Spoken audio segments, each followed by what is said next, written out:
Para pemirsa Madani TV dan Iki TV dimanapun berada, kita lanjutkan pada season yang ketiga ini. Saya ingin menjelaskan tentang skala prioritas di dalam beramal soleh. Yang pertama, di dalam beramal soleh, itu beramal sedikit hasilnya banyak. Amalnya sedikit, tapi hasilnya banyak. Contohnya adalah sholat di 3 masjid utama. Jadi ketika kita bisa bersujud di Mekah, bersujud di Madinah, bersujud di Masjidil Aqsa, kalau memang Allah berikan kesempatan, ada uang, ada kesehatan yang Allah berikan kepada kita, kemudian kondisinya, kondisi aman, sudah tidak ada COVID lagi gitu. Ketika kita lakukan, berarti ketika bisa melakukan itu adalah melakukan ibadah yang ringan tapi pahalanya berkelipatan.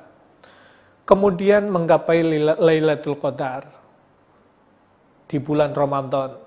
Ketika kita maksimalkan ibadah kita di bulan Ramadan untuk menggapai Lailatul Qadar, maka itu juga bagian dari akselerasi amal soleh. Kemudian yang tidak kalah pentingnya tentu saja jihad fisabilillah, berjuang di jalan Allah. Di Indonesia tentu saja kita tahu, di Indonesia bukan darul jihad, bukan negara yang sedang berperang secara fisik, tapi kita juga paham bahwa Indonesia perang ideologi, pertarungan antara yang mengajak beribadah kepada Allah, antara yang mengajak kepada mengingkari Allah, beribadah kepada selain Allah, ini akan terus berjalan sampai hari kiamat. Tidak hanya di Indonesia, di dunia manapun. Yang mengajak kepada kebenaran akan berjalan, yang mengajak kepada yang sesat akan terus berjalan. Maka kemudian ketika kita ambil bagian di dalam mendakwahkan Islam, mensyiarkan Islam, mendukung gerakan, mendakwahkan, ngajar ngaji, mengajarkan Al-Quran, maka itu adalah bagian dari jihad itu sendiri, bagian dari perjuangan itu sendiri. Kemudian yang kedua, bersifat investasi di hari akhir atau passive income. Jadi kita berinfak, kita bersedekah, tapi pahalanya akan terus mengalir. Yang kemudian kita kenal dengan sedekah jariah. Dengan katakanlah ketika satu masjid dibangun, Masjid Jaidi lah yang terus kita promokan, Masjid Jaidi dibangun, kemudian kita nitip ada yang 10 sak semen, ada yang 50 semen, ada yang 100 sak semen. Ketika itu dipakai untuk membangun masjid itu, dan kemudian masjid itu dipakai untuk kajian, untuk sholat berjamaah, maka pahalanya pun juga akan terus mengalir kepada kita tiada henti. Kemudian kadang-kadang kita nitip hanya 1 sak semen, kita nggak merasa kalau bersedekah jariah, tapi pahalanya ternyata ketika di alam barzah terus mengalir kepada kita yang tidak henti. Itu yang kemudian disebut passive income. Kita bersedekah, nampaknya nggak banyak, tapi pahalanya terus mengalir. Kemudian mendatangkan manfaat untuk orang banyak. Jadi kalau kita melakukan kebaikan, kita bersedekah atau kita berbuat baik, kemudian mendatangkan kebaikan kepada banyak orang, maka lakukanlah dengan cepat. Kenapa? Karena kita tahu bahwa manfaat di dalam beramal soleh itu banyak. Di dalam buku ini saya tuangkan dalam halaman 71. Membuahkan rasa takut kepada Allah. Semakin kita beramal soleh, hati kita akan punya kepekaan, semakin takut kepada Allah. Dan kemudian kedua, akan semakin tumbuh rasa cinta, semakin cinta kita kepada Allah. Kemudian akan mensucikan terhadap jiwa kita.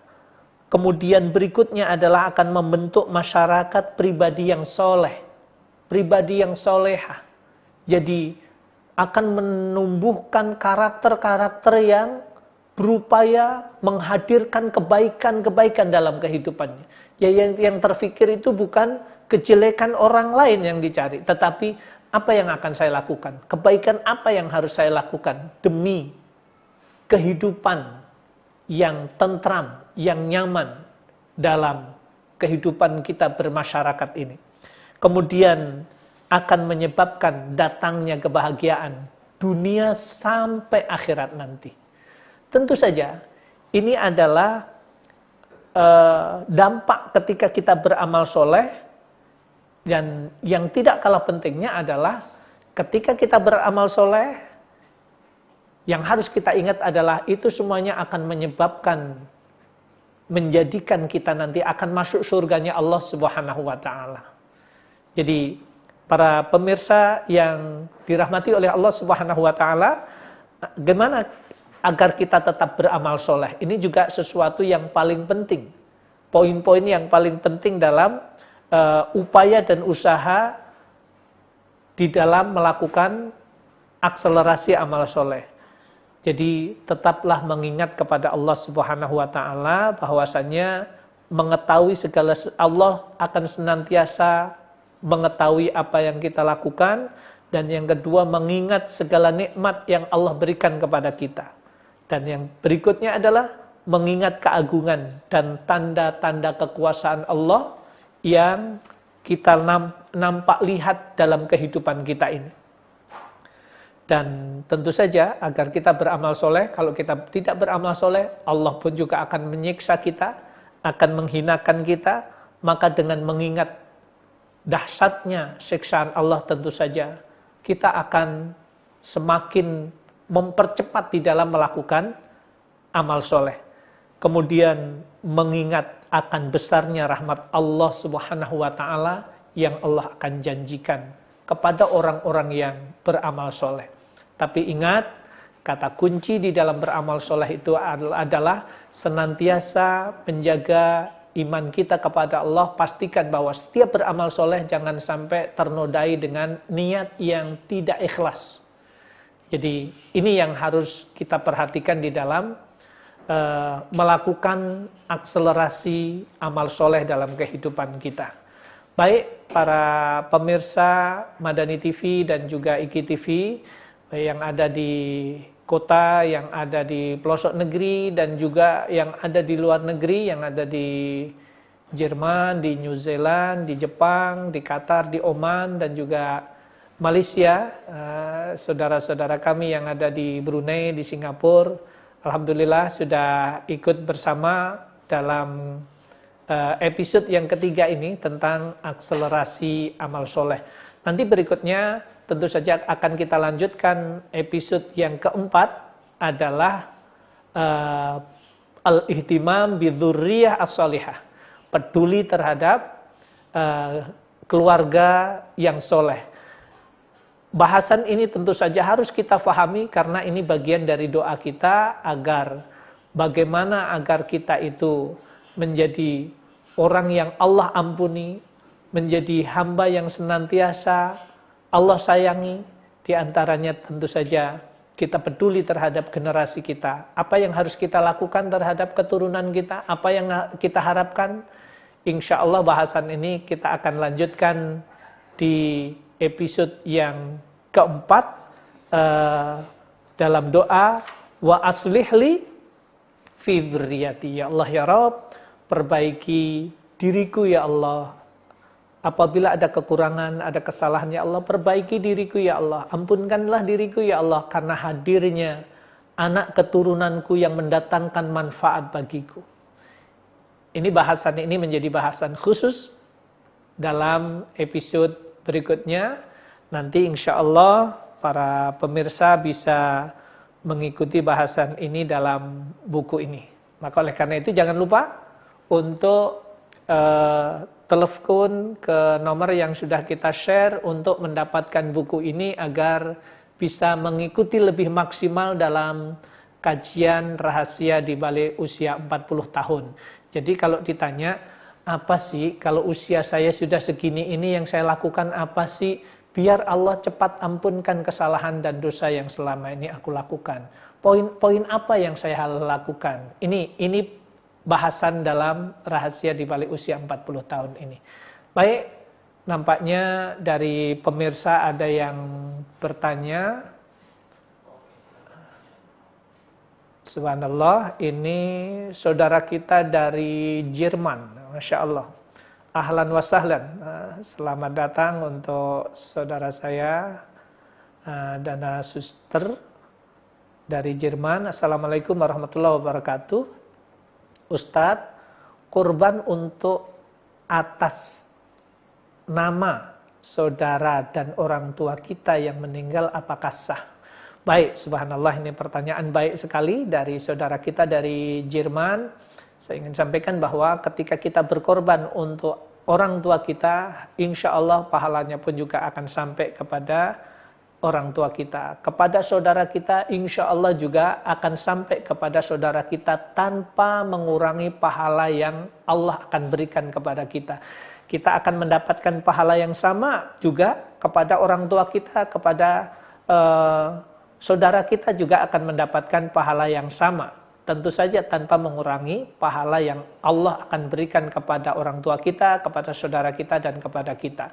Dan sisi lain tentu saja saya ingin dudukkan bahwa ketika kita berkorban, pastikan korban kita ini, kita berkorban untuk tahun ini adalah menjadi korban yang multi, menjadi korban yang manfaatnya itu banyak. Kenapa? Karena ketika kita berkorban, kita sedang melaksanakan perintah dari Allah Subhanahu wa taala, "Fasholli li rabbika wanhar." Tegakkanlah salat dan berkorbanlah. Ini menunjukkan bahwa Allah yang merintah. Ketika kita berkorban, Allah yang merintah. Maka kemudian ketika kita diperintah oleh Allah dan kemudian kita laksanakan, berarti kita sedang ta'abbudan lillah, sedang beribadah kepada Allah Subhanahu wa taala. Subhanallah. Kedua adalah bentuk syukron lillah, bentuk syukur kita kepada Allah Subhanahu wa taala. Ketika Allah titipkan rezeki kepada kita, harta kepada kita, dan kemudian kita bisa membagi kepada yang lain, berarti kita diberikan kesempatan oleh Allah untuk bisa berbagi rezeki yang Allah titipkan kepada kita. Dan yang tidak kalah pentingnya tentu saja juga bentuk syiar. Ketika kita berkorban, itu adalah bentuk syiar kita kepada syiar kita untuk Islam. Artinya beginilah ajaran Islam. Ketika kita punya harta, bukan soal menyembelih hewannya, tetapi itu adalah bentuk kepedulian kita terhadap dakwah Islam itu sendiri. Apalagi untuk saudara-saudara kita yang ada di pedalaman pelosok negeri, yang mu'alaf dan du'afa, ketika kita berkorban di situ, itu adalah tentu saja masuk poin yang keempat, bentuk dakwah ilallah. Kita ambil bagian di dalam berdakwah di jalan Allah. Kenapa? Karena ada seseorang, ada ustadz yang bertahun-tahun ngajar di pedalaman, yang tidak dikasih gaji. Dan kemudian ketika kita titipkan hewan korban kita kepada guru ngaji, mu'alaf dan du'afa di pelosok negeri ini, maka kemudian ketika kita titipkan ustadznya itu, guru ngajinya itu yang menyembelih korbannya, kemudian dia bagikan kepada jamaahnya, maka disitulah posisi peran ustadz ini akan menjadikan semakin dekat dengan ustadznya, kepada jamaahnya, kepada warganya. Sehingga nilai dakwah itu akan menjadi sesuatu yang lebih maksimal lagi. Subhanallah. Baik, terima kasih pertanyaannya dari saudara kita yang ada di Jerman. Kemudian berikutnya masih ada pertanyaan lagi dari Turki. Subhanallah. Ini dari Feriha dari Turki. Ini ada pertanyaan yang terus mengikuti yang dari Turki ini. Ustadz, izin bertanya di luar tema. Pertanyaannya, makna hafid dan hafidah itu apa? Subhanallah. Terima kasih. Di Indonesia yang sering kita kenal, hafid atau hafidah itu disematkan atau nama itu ditempelkan, diberikan kepada orang yang hafal Quran. Jadi kalau ada orang yang hafal Quran, disebut kalau laki hafid, kalau yang perempuan itu hafidah. Artinya adalah hafid itu adalah orang yang diberikan oleh Allah untuk menghafal 30 juz. Dia melakukan pemeliharaan terhadap Al-Quran, menghafal di luar kepala. Dia mutkin, artinya itu dia menghafal dari surat Al-Fatihah sampai surat An-Nas, nggak ada yang lupa. Itu yang kemudian disebut hafidh. Bagi yang wanita kemudian disebut hafidhah. Hafidh, hafidhah. Tapi dalam dunia keilmuan, di dunia akademis juga sering kepada orang yang hafal hadis, sering juga disebut al-hafidh. Beliau adalah orang yang memelihara ajaran Nabi, kemudian disebut al-hafidh juga. Tapi rangkaiannya saya ingin sebutkan, hafidh itu adalah orang yang hafal 30 juz, kemudian orang yang memelihara terhadap keaslian Al-Quran itu sendiri. Artinya orang itu menjaga cara membaca Al-Qurannya itu sesuai dengan kaedah, sesuai dengan makharijul huruf, sifatul huruf, kaedah-kaedah baca panjang pendek, kaedah idhar ikhfa'nya itu terjaga, dan juga melakukan pemeliharaan Al-Quran berdasarkan riwayat. Selain dengan kaedah, dia melakukannya juga berdasarkan riwayat. Artinya selain membaca sesuai dengan kaedah, kemudian dia membaca dengan riwayat. Seperti kalau disebut riwayat itu bentuk bacaan yang tidak sesuai dengan kaedah. Mestinya panjang, dibaca pendek. Wala ana abidum ma'abadtum. Ana ada alif. Kalau waqaf baca panjang, sesuai dengan kaedah. Kalau wasol dibaca pendek, mengikuti riwayat. Nah, ketika orang itu menjaga bacaan Al-Quran sedemikian rupa, dia hafal 30 juz, dia menjaga dengan hafalannya sesuai dengan kaedah dan riwayat, maka kemudian orang itulah yang disebut hafidh atau seorang hafidhah. Wallahu a'lam. Baik. Para pemirsa yang dirahmati oleh Allah Subhanahu wa taala, insyaallah kita akan lanjutkan pada Sabtu yang akan datang, yaitu melanjutkan episode yang keempat dalam kajian rahasia di balik usia 40 tahun ini. Insyaallah kita kajian ini sebagaimana yang tetap kita lakukan jam 4 sampai jam 5 sore waktu Jakarta. Mudah-mudahan para pemirsa semuanya bisa mengikuti dengan baik. Tapi saya dorong sekali lagi, mohon miliki buku ini gratis. Silahkan telepon ke nomor yang ada di layar kaca, hubungi nomor telepon ini. Insya Allah buku ini akan dikirim free untuk para pemirsa semuanya. Semoga ini menjadikan motivasi, dorongan yang menjadikan lebih manfaat dalam kajian kita untuk diamalkan menjadi lebih baik.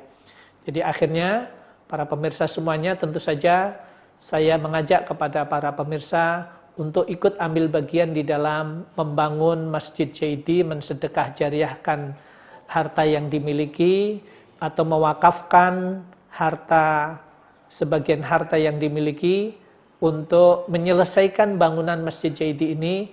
Dan saya ingin sampaikan bahwa Masjid Jaidi ini akan menjadi pusat pelatihan guru-guru Al-Quran, pusat kajian tentang Al-Quran, ada kajian setiap pekan, dan ini akan kita hadirkan sosok-sosok yang memang secara keilmuan mumpuni dalam ilmu tafsir tentang sirah dan yang lain. Dan yang kita inginkan adalah kualitas masjid dan musola, kualitas lembaga-lembaga pendidikan Islam meningkat menjadi lebih baik karena guru-gurunya kita latih, kita tingkatkan kemampuannya tentang metode pengajarannya, tentang wawasan, tentang kurikulum yang bagus seperti apa, silabinya seperti apa, targetnya seperti apa. Mudah-mudahan dengan ini semuanya guru-guru meningkat jadi lebih baik, kualitas santrinya, muridnya, peserta didiknya juga akan menjadi lebih baik. Terima kasih keikutsertaannya. Saya berdoa kepada Allah, ajarakumullah fima a'taitum wa barakallah fima abqaitum wa jazakumullah khair. Semoga Allah Subhanahu wa taala senantiasa memberikan berkah terhadap harta yang disedekahkan, yang diwakafkan, dan juga harta yang masih dimiliki. Semoga Allah membalasi dengan balasan yang lebih baik. Jazakumullah khair. Subhanakallahumma bihamdika asyhadu an la ilaha illa anta astaghfiruka wa atubu ilaik. Assalamualaikum warahmatullahi wabarakatuh.